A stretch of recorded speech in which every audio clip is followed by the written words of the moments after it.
Hey guys, this is Brian Bennett for CNET.com, and right now we are taking a first look at the brand new Motorola Moto X smartphone. We're at Motorola's launch event in New York City. So this device has been long awaited. It's born out of a partnership with Motorola and Google, who owns the company. We have a very distinctive design. You can tell it's got a 4.7-inch AMOLED screen that's 720 resolution.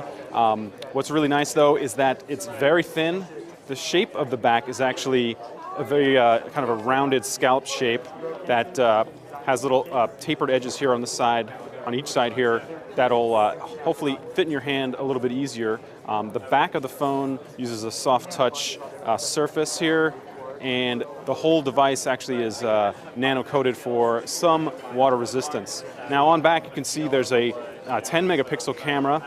It uses the clear pixel technology, which is in the Droid phones that just were announced on Verizon. And what's interesting, you can tell it's got a little like dimple here where you put your finger when you hold it. It's kind of cool on the Motorola logo.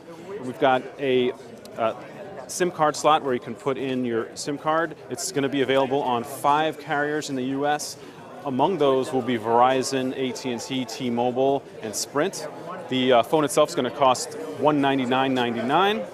And the other key features of the phone here we can see is you've got the typical stuff like the volume, very small volume control, a power key, and front-facing camera on top, headphone jack over here.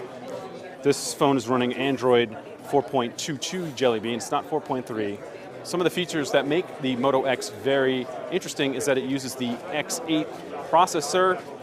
Potentially it has what Motorola says is 8 cores, but it really is based on the dual-core 1.7 gigahertz Qualcomm S4 Pro processor that processes information for applications. And then it also has a quad-core Adreno graphics processor.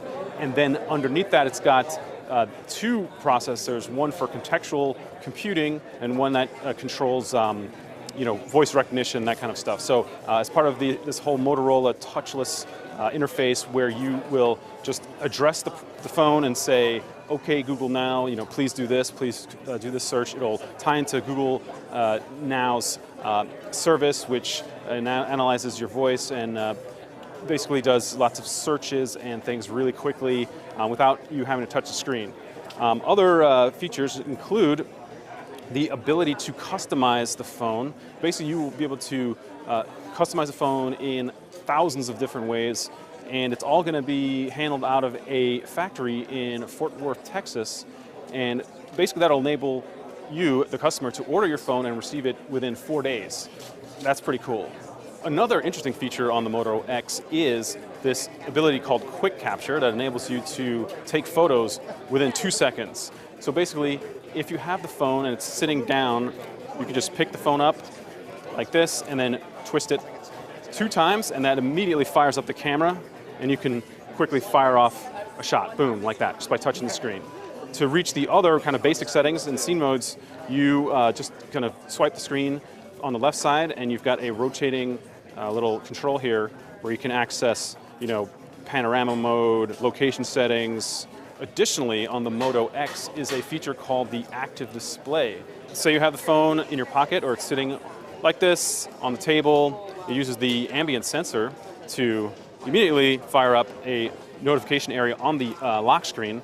So here we go, we have the notifications here. We can see who is texting us or sending a message. We can also just push up and jump straight to that message so we can do exactly what we need without having to waste time messing around with the menus, firing up the screen for a long time, and hopefully that also will save your battery. So there you have it, folks. I'm Brian Bennett for CNET.com, and we just took a first look at the Motorola Moto X. Check back soon for a full review.